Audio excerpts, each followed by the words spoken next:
ओम शांति।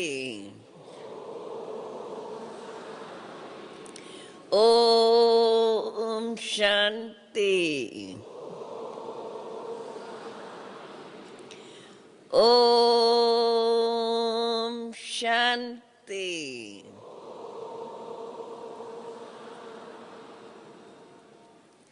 बाप दादा बोले, मीठे बच्चे,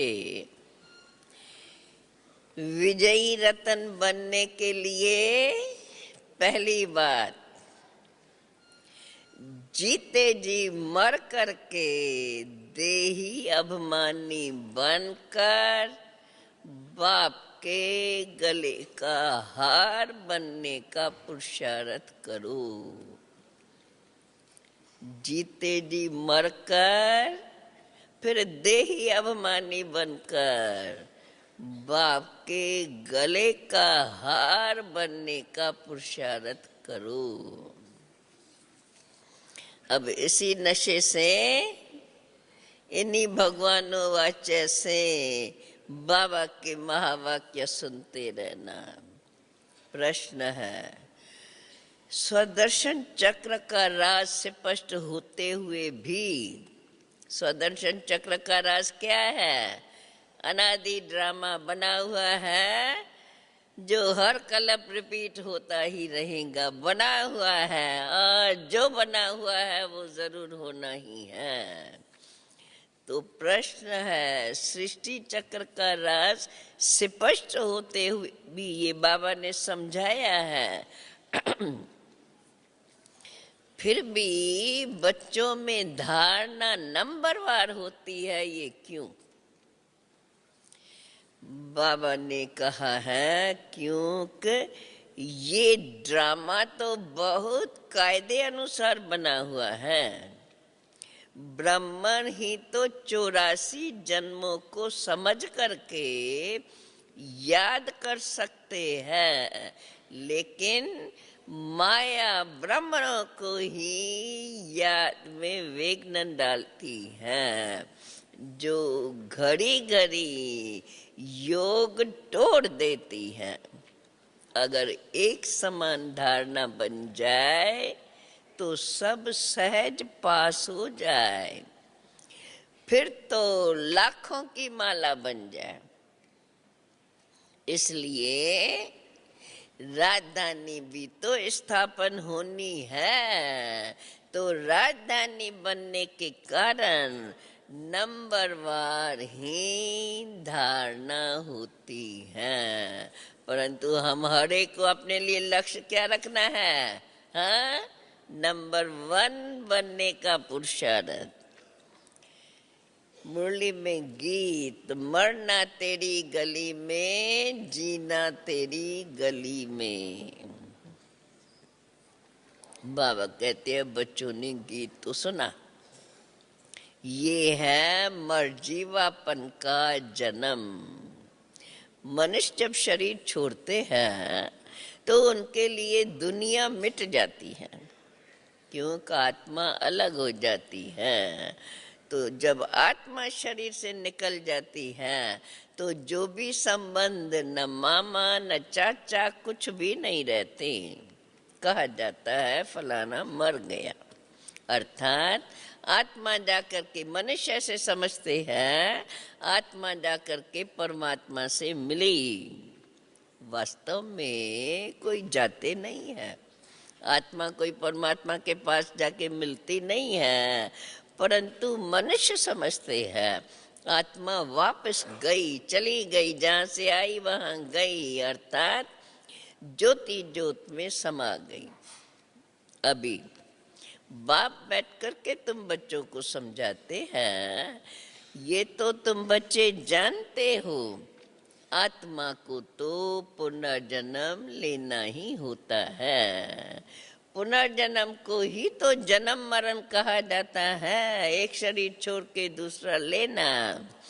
आत्मा, एक बार आत्मा ने शरीर धारण किया, फिर तो उनका जन्म मरण का चक्कर चालू हो जाता है।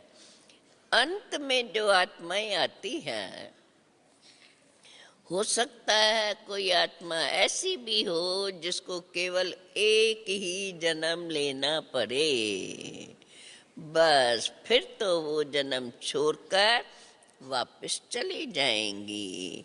पुनर्जन्म लेने का भी बड़ा भारी हिसाब किताब है। देखो अब कितने करोड़े मनुष्य हैं, एक एक का विस्तार तो नहीं बैठ के बता सकते हैं। अब तुम बच्चे कहते हो बाबा हमारे देह के जो भी संबंध है वे सब त्याग करके हम अभी तुम्हारे गले का हार बनने के लिए आए हैं, अर्थात अब हम जीते जी आपका होने आए हैं। बोलते हो ना ऐसे बाबा को कि अभी हम आपका होने को आए या हो चुके, क्या कहेंगे अभी हम?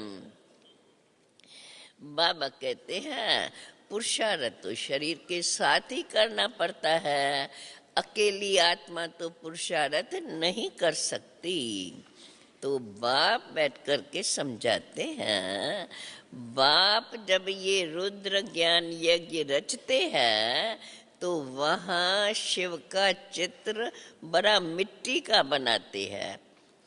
जब भी मनुष्य भक्ति मार्ग में बाप ने तो ये रुद्र ज्ञान यज्ञ रचा जीते जागते बच्चों का, उसका यादगार भक्ति मार्ग में जब रुद्र यज्ञ रचते हैं तो वहाँ शिव का चित्र बड़ा मिट्टी का लिंग बनाते हैं और अनेक शालिग्राम के चित्र भी मिट्टी के बनाते हैं। अब वो कौन से शालिग्राम हैं जो बनाकर और फिर उनकी पूजा करते हैं? शिव को तो समझेंगे कि ये परमपिता परमात्मा है, शिव को ही मुख्य रखते हैं। आत्माएं तो अनेक हैं, तो वे भी शालिग्राम मनुष्य यज्ञ में वे भी शालिग्राम बहुत बनाते हैं, 10,000 लाख भी बनाते हैं, रोज बनाते हैं। यज्ञ में भक्ति मार्ग में जो यज्ञ करते हैं रोज बनाते हैं और फिर तोड़ा, फिर दूसरे दिन बनाया, बड़ी मेहनत लगती है। अब वो तो न पुजारी न यज्ञ रचने वाले के ही जानते हैं कि ये कौन है। शालिग्राम हम किसके बनाते हैं? इतने सब शालिग्राम तो बना लेते हैं। चलो शिवलिंग बनाया वो तो समझा शिव भगवान का है, शालिग्राम ये किन्हों का यादगार है तो ये किसको भी पता नहीं है। क्या इतनी सब आत्माएं पूजनीय लायक है? नहीं। करोड़े बनाते हैं तो इतनी सब आत्माएं पूजनीय लायक है? नहीं। अच्छा समझो भारतवासियों के 33 करोड़ शालिग्राम बनाए, वो भी तो नहीं हो सकता, क्योंकि सभी तो बाप को मदद करते ही नहीं है। तो ये बड़ी गुह्य बातें हैं समझने की। 4-5 लाख रुपया खर्च करते हैं रुद्र यज्ञ में। अच्छा अब शिव तो परमपिता परमात्मा है, वो ठीक बात है, बाकी शालिग्राम इतने सब बच्चे कौन से हैं जो पूजे जाते हैं? तो वो कौन से बच्चे हैं? बाबा कहते हैं इस समय तुम बच्चे ही बाप को जानते हो और बाप के साथ इस विश्व परिवर्तन के कार्य में मददगार बनते हो। प्रजा भी तो मदद करती है ना। शिव बाबा को जो याद करते हैं वही केवल स्वर्ग में आ जाएंगे। भल ज्ञान किसको न भी दे, परंतु अगर शिव बाबा को याद करते हैं, माना शिव बाबा का ज्ञान सुना और सुन करके उसका अनुभव करते हैं, अभ्यास करते हैं, वे स्वर्ग में आ जाएंगे। वो तो कितने ढेर होंगे, परंतु मुख्य उनमें है 108। बाबा कहते हैं देखो मम्मा भी कितना जबरदस्त रतन है, कितनी पूजी जाती है। अभी तुम बच्चों को देही अभिमानी जरूर बनना है। जन्म जन्मांतर तो तुम देह अभिमानी बनते आए हो। कोई भी मनुष्य ऐसा नहीं कहेगा कि मैं आत्मा परम पिता परमात्मा की संतान हूँ। संतान अगर संतान है तो उनकी पूरी बायोग्राफी उनको मालूम होनी चाहिए ना। परलौकिक बाप की बायोग्राफी तो बाबा कहते हैं बड़ी जबरदस्त है।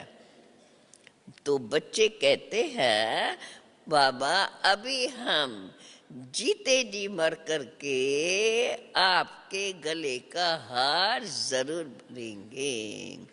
आत्माओं की भी तो बड़ी बड़ी माला बनी हुई है, वैसे ही फिर मनुष्य सृष्टि की भी बड़े ते बड़ी माला है। उनमें प्रजापिता ब्रह्मा है मुख्य। उनको ही आदम भी कहते हैं, आदिदेव भी कहते हैं, महावीर भी कहते हैं। अब ये सब बड़ी गुह्य बातें हैं समझने की। बाबा ने कहा है अभी तुम बच्चे समझते हो हम सब आत्माएं एक निराकार बाप की संतान हैं और यह मनुष्य सृष्टि का सारा सिजरा है जिसको जीनोलॉजिकल ट्री कहा जाता है।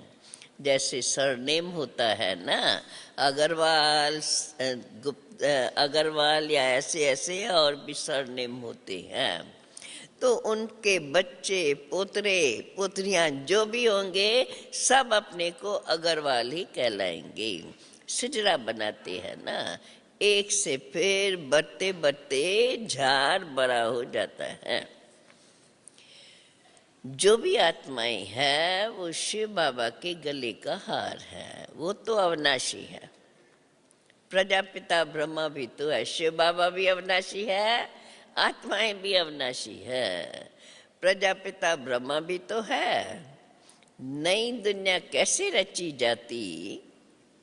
क्या प्रलय हो जाती है? नहीं, दुनिया तो ये कायम है ही, परंतु यही दुनिया सिर्फ जब पुरानी होती है तो फिर से बाप आकर के इसी दुनिया को नया बनाते हैं। अभी तुम बच्चे समझ गए हो कि हम अभी हम ही पहले नए थे। हमारी आत्मा ही पहले पवित्र नहीं थी, प्योर सोना थी। उनसे फिर हम आत्माओं को ये शरीर भी ऐसा गोल्डन सोना अर्थात सतो प्रधान मिला। उसको कहते हैं काया कल्पत्रु। अभी तो हमारा तमो प्रधान शरीर है, परंतु जब बाप ने हमें पहचान दी है और हमें बाप ने ऐसा लायक बनाया तो फिर हमें पहले शरीर सतो प्रधान मिला। यहाँ तो मनुष्यों की एवरेज आयु 40-45 वर्ष रहती है, कोई की करके 100 वर्ष होंगी। वहाँ सत्युग में तो तुम्हारी आयु एवरेज 125 वर्ष से कम नहीं होती। तुम्हारी आयु कल्प वृक्ष समान बनाते हैं, कभी तुम्हारा अकाले मृत्यु नहीं होगा। तुम आत्माएं, बाबा हम बच्चों से सन्मुख में बात कर रहे हैं, याद रहा हम कौन सी आत्माएं जो पहले सृष्टि मंच पर आई थी। बाबा कहते हैं तुम आत्माएं ही शिव बाबा के बच्चे हो और ब्रह्मा के द्वारा तुम्हें पैदा किया तो जरूर ब्रह्मा के द्वारा ब्राह्मण ही तो पैदा होंगे। उन ब्राह्मणों से ही फिर प्रजा रची जाती है। तो पहले पहले तुम बच्चे आकर के ब्राह्मण बनते हो, ब्रह्मा मुख वंशावली ब्राह्मण। अभी शिव बाबा तो एक है, बच्चे कैसे पैदा हुए? फिर तो माता भी चाहिए, तो माता कहाँ गई? बाबा कहते हैं बच्चे ये भी एक बड़ा गुह्य राज है। कौन सा गुह्य राज है? रूप ब्रह्मा बाबा का, और उसको बाबा ने माता बना दिया। जो बच्चे उनके मुख द्वारा ब्रह्मा मुख वंशावली, पहले पहले तुम ब्राह्मण बनते हो, ब्रह्मा मुख वंशावली। शिव बाबा तो एक है, फिर माता कहाँ? ये बड़ा गुह्य राज है। मैं, बाप कहते हैं, शिव बाबा कहता है मैं इनके द्वारा आकर के तुम बच्चों को एडॉप्ट करता हूँ। तो अभी तुम पुरानी दुनिया से जीते जी मरते हो। जो एडॉप्ट करते हैं वो धन लौकिक में, जो बच्चे को एडॉप्ट करते हैं वो तो अपना धन का वारिस बनाने के लिए, उनको धन देने के लिए एडॉप्ट करते हैं। और बाप तुम्हें किस लिए एडॉप्ट करते हैं? बाप तुम्हें स्वर्ग का वर्षा देने के लिए ऐसा लायक बनाते हैं, फिर तुम्हें साथ में ले जाएंगे। इसलिए तुम्हें इस पुरानी दुनिया से जीते जी मरना जरूर है। ग्रस्त व्यवहार में रहते पवित्र बन करके बाप का बनना है। हम याद रहे हम वहाँ के रहने वाले हैं। फिर सत्युग में सुख का पाठ बजाया था और अब फिर से हमें बजाना है। ये सब बातें बाप ही तुम बच्चों को समझाते हैं, बाकी ये शास्त्रों में तो नहीं है। याद है ना कल की मुरली, कल की थी या परसों की? नई दुनिया बनाने के लिए बाप आकर के तुम्हें नया ज्ञान देते हैं, जो ज्ञान पहले कोई ने नहीं दिया है। तो बाप नया ज्ञान दे करके आके नई दुनिया बनाते हैं। अभी बाप बैठ करके तुम आत्माओं को पवित्र बनाते हैं, आत्मा की मैल निकालते हैं।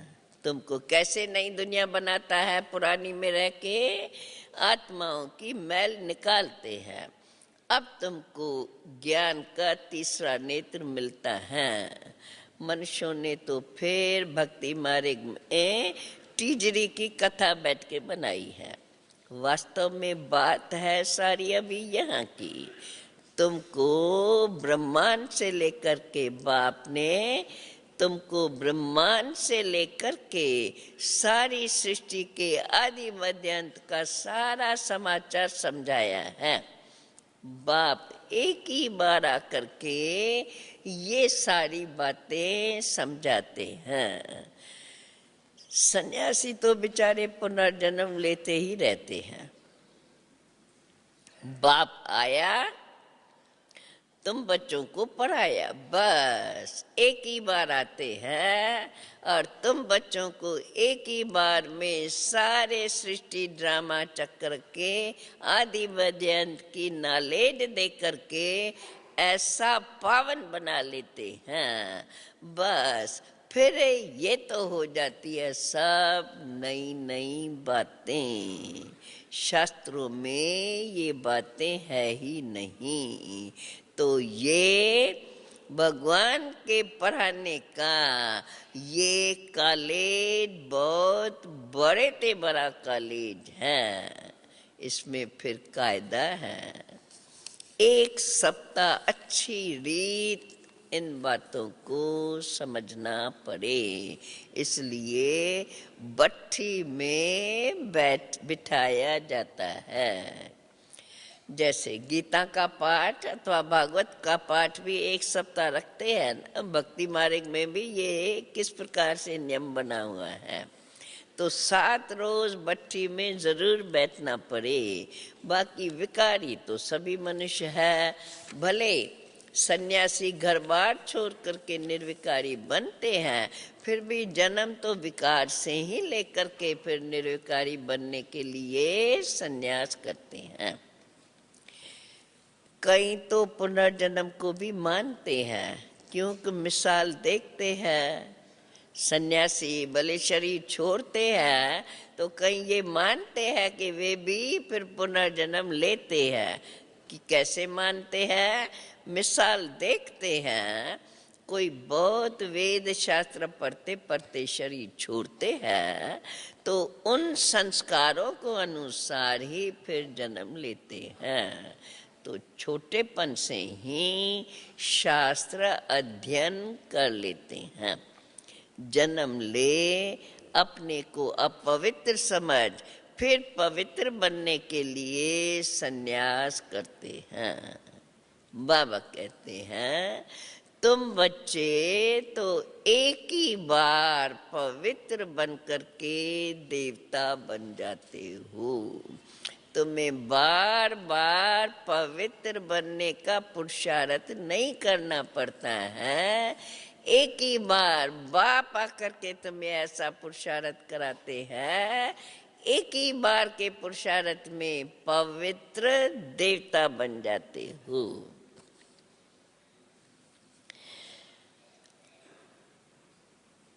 बाप बैठ करके समझाते हैं, तो ये उत्तम ते उत्तम बाप जिसके तुम आकर के बच्चे बने हो, ये स्कूल भी है, बाप है, माता पिता के समान पालना भी देते हैं और फिर शिक्षक भी है, रोजाना नई नई बातें समझाते रहते हैं। इसलिए बाबा कहते हैं बच्चे आज मैं तुमको गुह्यते गुह्य राज सुनाता हूँ।